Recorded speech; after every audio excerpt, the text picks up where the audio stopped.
Então, Jesus ele auto-denomina como sendo a verdade, e você precisa conhecer essa verdade que é Cristo para poder ser liberto e ter direito à morada celestial. A Bíblia vai dizer, Jesus instruindo os discípulos no capítulo 7 de Mateus, versos 22 e 23, que naquele grande dia muitos chegarão para o Senhor e dirão: Senhor, nós profetizamos em Teu nome, em Teu nome nós expulsamos demônios. O que é que Jesus vai dizer para essas pessoas? Apartai-vos de mim, que eu não vos conheço. Só para resumir, que eu quero que os irmãos entendam, para poder fazer algumas perguntas. Jesus ele está dizendo aos discípulos que não tem outro acesso a Deus, senão através dele. E a gente precisa conhecer essa verdade que é Cristo, que o próprio João ele traz no capítulo 1, verso 14, dizendo que ele veio cheio de graça e de verdade, ele sendo a própria verdade no demônio. Então a gente só tem acesso ao Pai através de Cristo. E se a gente não conhece a Cristo, a gente não tem direito a Deus, não tem direito aos céus. E como é que eu conheço a Jesus? Quem me responde? Qual é o jeito mais fácil de conhecer a Jesus? Orando?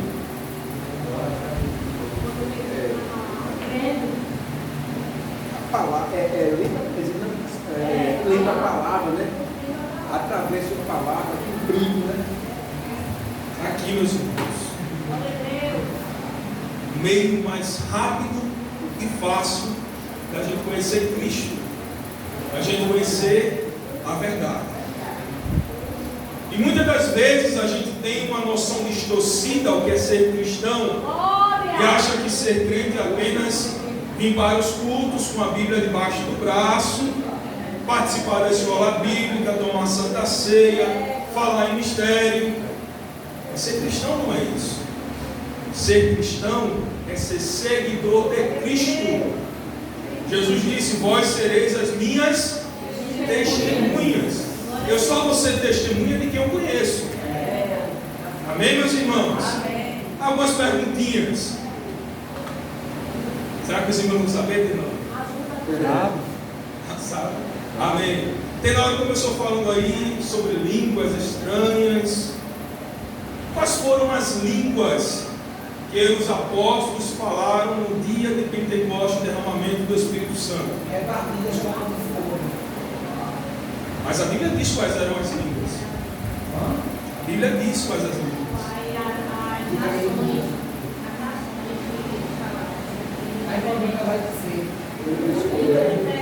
Aí não vai responder. Atos capítulo 2. A gente precisa conhecer a Bíblia. Rapidamente, só para a gente vai entrar na lição. Só para nós refletirmos. Atos capítulo 2, a partir do verso 7. Quem quer ler? Atos capítulo 2. E todos pasmavam e se maravilhavam, dizendo uns aos outros: pois que não são galileus todos esses homens que estão falando? Pode continuar. Como pois os ouvimos, cada um na nossa própria língua, em que somos nascidos. Então aquelas pessoas que estavam a ouvir, elas escutavam os irmãos apóstolos falando nas línguas maternas deles. Ou seja, se nós estivéssemos aqui ou lá no dia de Pentecostes, e lá fora tivesse vários estrangeiros, ingleses, espanhóis, gregos, judeus, nós aqui dentro começaríamos a falar a língua deles. E eles se maravilham, porque eles dizem: não são esses homens galileus, são pessoas que não têm educação. Como é que agora estão falando as nossas línguas? Nós estamos entendendo eles falando. E eles se denominam, eles dizem de onde são: partos, medos, elamitas, os que habitam na Mesopotâmia. Então as línguas que foram derramadas, que a gente fala repartidas como de fogo, eram línguas estrangeiras. É isso, meu diabo? Qualquer coisa, meu diabo vai deixar o paletó. Amém, meus irmãos? Amém. Os irmãos já sabem qual foi a língua falada, ou as línguas faladas. Outra coisa, quando Jesus estava na cruz do Calvário, a Bíblia diz que 2 ladrões, um à sua direita, outro à esquerda, um dos ladrões começa a questionar e blasfemar, e um deles diz, não estava você na mesma condição? Jesus, ele responde àquele ladrão quando ele diz, Senhor, lembra-te de mim quando entrares no teu reino. O que é que Jesus responde a ele? Hoje estarás comigo no paraíso. Hoje mesmo estarás comigo. Hoje mesmo? Tem certeza que Jesus disse isso?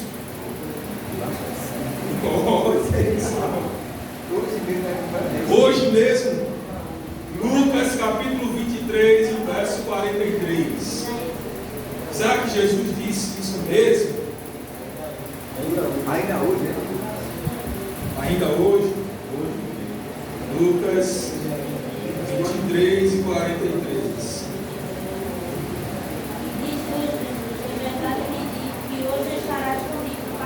Hoje estarás comigo no paraíso, né? Hoje mesmo. Tem coisas que a gente acaba repetindo como papagaios e não observa a Bíblia. A própria Escritura vai dizer, Deus ele diz que o meu povo se perde por falta de conhecimento. A gente está acostumado a ouvir e não meditar. O pregador está falando aqui, os irmãos estão com a Bíblia fechada. Os irmãos estão no lugar certo, na escola bíblica, e vai aprender deles. Amém, meus irmãos? Amém. Isso é só para instigar os irmãos a lerem a Bíblia. E falando em Bíblia, já que é o tema geral da nossa lição, nós temos um conjunto de 66 livros que formam a Bíblia Sagrada. Eu disse quantos livros, irmãos? 66. Dentre esses 66, 39 compõem o Antigo Testamento. Quantos livros no Antigo Testamento? 39. Restando 27, não sou matemática. 27 livros no Novo Testamento. Dentre esses livros do Novo Testamento, nós temos os Evangelhos, as Epístolas, as cartas, e temos o livro do Apocalipse, totalizando 27 livros. Como a nossa lição ela fala sobre epístola, nós temos um total de 21 epístolas no Novo Testamento. Quantas epístolas, irmãos? 21 epístolas. E o que seria epístola? Epístola no português é a mesma coisa de carta. Só que o gênero que é abordado ou que é usado na Bíblia, nas cartas, que são denominadas epístolas, vão muito além de uma carta normal. Uma carta, ela tem um cunho pessoal. E se nós formos analisar todos os livros ou todas as epístolas que foram escritas, desde Romanos até Judas, nós temos aí cartas que foram endereçadas a pessoas particulares. Os irmãos podem citar para mim 1 Timóteo, 2 Timóteo, Tito e Filemon. Então são 4 cartas, porque elas têm um cunho pessoal. E as demais, as outras 17, são denominadas de epístolas, porque elas têm um caráter geral. Elas não foram escritas para uma pessoa específica, mas para um grupo de pessoas. Eu pergunto, a carta aos Filipenses foi escrita para quem? Para os irmãos, para a igreja em Filipos. Amém, meus irmãos? Amém. Amém. E se nós formos continuar analisando, nossa lição é bastante proveitosa, isso aqui daria umas 13 lições, só o que tem na lição número 12. Os irmãos aí entenderam em sala, aprenderam, ou pelo menos deu para iniciar. Isso dá para instigar os irmãos a continuarem a ler a lição, ler a Bíblia. O contexto e o tema geral de cada livro. Eu acho que os irmãos leram aí. Em Éfeso é tratado Cristo como a cabeça da igreja. Em Filipenses é tratado viver como sendo Cristo. Isso os irmãos vão entender e acaba sendo fácil da gente analisar. Só que é interessante a gente determinar que as epístolas... Joga com perto para não perder. As epístolas escritas, 21 epístolas e cartas, elas são divididas em dois grupos gerais. As epístolas paulinas, que significa o que, Joga? Foram escritas por Paulo. E as epístolas gerais. As epístolas escritas por Paulo, ou as paulinas, são um total de 13. Quantas cartas, meus irmãos? 13.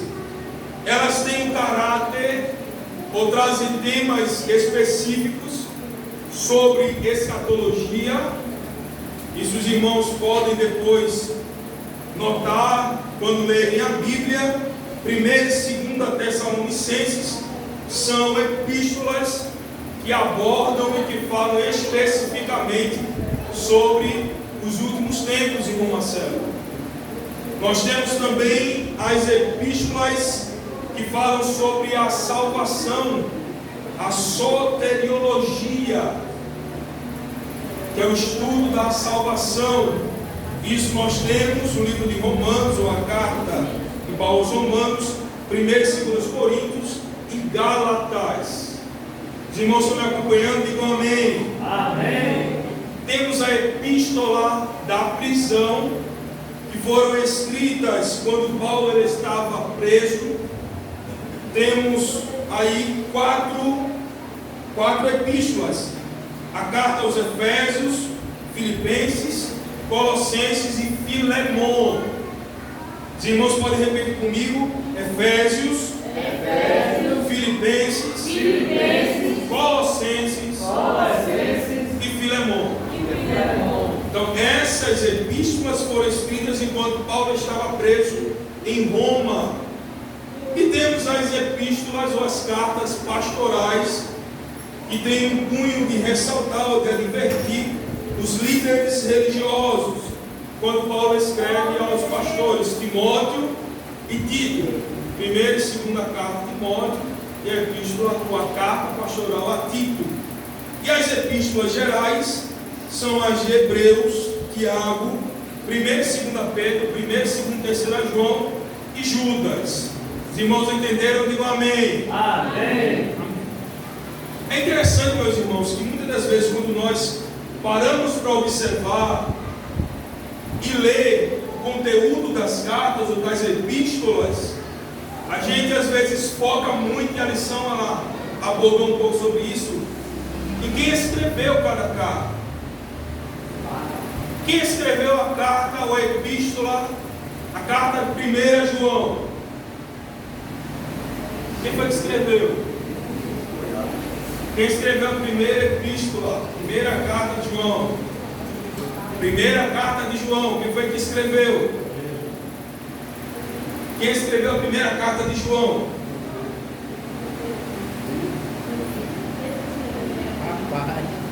Quem foi que escreveu, irmão?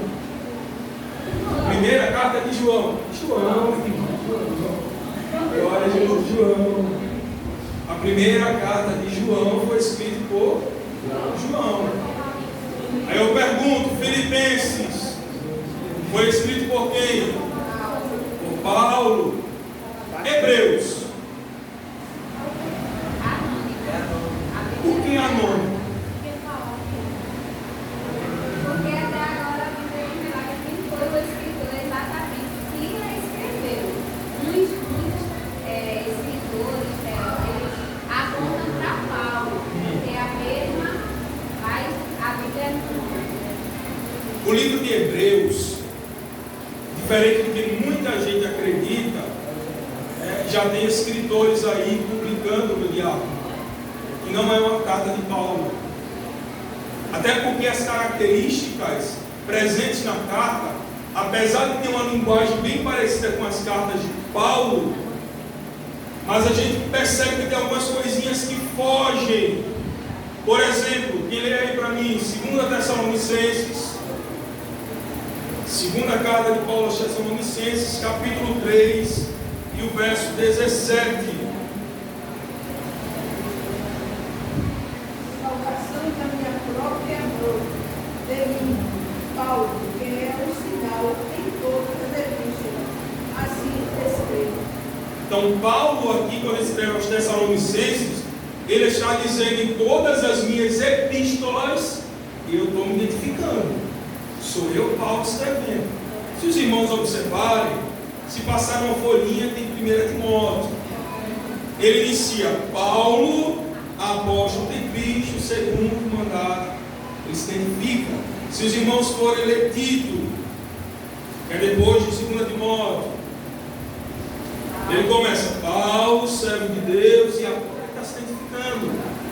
Mas quando os irmãos leem Hebreus, você não tem uma identificação de quem escreveu esse livro. E outra, quando Paulo escreve a Timóteo no capítulo 1, verso 2, ele vai dizer a Timóteo, meu verdadeiro filho na fé. E o escritor aos Hebreus, ele termina a sua carta chamando Timóteo de irmão. Então são algumas características que fazem com que a gente entenda que o livro dos Hebreus, ou aos Hebreus, possivelmente 99% de chance não foi escrito por Paulo. Mas isso pouco importa para nós cristãos da atualidade. Importa o que está escrito nela. Não venhamos a ficar focados em quem escreveu, quem deixou de escrever, a estrutura, quantos capítulos, quantos versículos. É interessante que os irmãos tenham isso em mente. Mas o mais importante é a gente saber o que está escrito. O salmista disse: escondi a tua palavra no meu coração, para não pecar contra ti. Aí você decora quantos livros, quantos capítulos, quantos versículos, até quantas letras tem na Bíblia, mas você não sabe citar o Salmo 91 inteiro. Glória a Jesus. E a nossa lição, para nós encerrarmos, eu vi que não deu tempo de todas as salas abordarem. Terceiro tópico, ele fala sobre a justificação, santificação e glorificação. A justificação seria você despenalizar ou tirar a pena de alguém, você tornar alguém justo. Faz a gente lembrar daquelas audiências de júri, onde um advogado tenta absolver alguém da culpa. Quando a gente lê o livro de Paulo, a carta de Paulo aos Romanos, capítulo 5, que achar primeiro pode ler. Romanos, capítulo 5, e o verso 1 e 2. Show, Marcelo. Sendo, pois, justificados pela fé. Justificados pelo quê, irmã? Pela fé. Pela fé.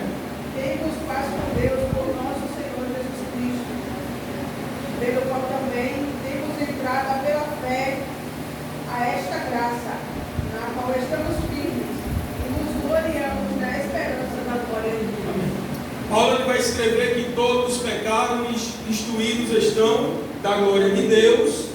E óbvio que, como sendo culpados, Paulo também disse que o salário do pecado é a morte. A gente estava condenado, culpado, era réu. Mas através do sacrifício de Cristo, nós fomos justificados. Esse é o primeiro processo na vida de um cristão. Você é justificado. Através do sacrifício vicário de Cristo na cruz, nós somos tornados justos. O segundo processo, a lição vem dizer que é a santificação. E a Bíblia diz que sem a santificação, ninguém verá a Deus. E há dois tipos de santificação. Tem a santificação imediata. A partir do momento que você aceita Cristo, é justificado, você agora é santo pelo sangue de Cristo. Mas também temos a santificação progressiva. Amém, meus irmãos? Amém. Então tem essa história de dizer uma vez santo, santo para sempre, uma vez salvo, salvo para sempre. Isso é uma teoria calvinista. Isso a gente não concorda com isso. A gente tem que manter a santificação. Hebreus capítulo 12, verso 14. Sem ela ninguém verá a Deus. Venhamos a ser santos, meus irmãos. Porque esse processo da salvação, ela começa com a justificação, segue para a santificação e acaba na glorificação. E a gente vai ser glorificado em Cristo lá no céu e no céu. Receberemos um corpo glorioso. Glória a Jesus. Tenho certeza que os irmãos creem, né? Amém. Glória a Deus, glória a Jesus. Chegou o nosso corpo. Glória a Jesus. Mas, meus irmãos, o processo da vida cristã, os irmãos vão encontrar em toda a Bíblia. É muito interessante a gente ler o Pentateuco, os livros históricos, os livros poéticos, os profetas maiores, menores. Mas o que vai me ensinar a viver como um verdadeiro cristão são as epístolas. Amém, meus irmãos? Então, se alguém ainda não leu a Bíblia completa, não comece de Gênesis, comece de Mateus. Leia o Novo Testamento, conheça Cristo, conheça os apóstolos. Os irmãos sabem qual foi o único apóstolo que não foi martirizado? Mas não é piada. Glória a Jesus. João foi o único apóstolo que não foi morto. Morreu de causas naturais, de velhice. Então é interessante a gente conhecer. É interessante a gente conhecer. Se tivesse mais tempo, a gente continuava, ouvia mais o irmão Marcelo. Mas olha assim, nossas irmãs já estão olhando para mim com a cara de fome. Glória a Deus. Mas a gente faz uma vigília assim com o nosso irmão Tenório me chamar. A gente, Tenório? A gente traz uma caravana maior e vai aqui até meia-noite, 5 horas da manhã. Glória a Jesus. Quantos são felizes? Digam amém. Amém. A palavra de Deus é doce mais que o mel.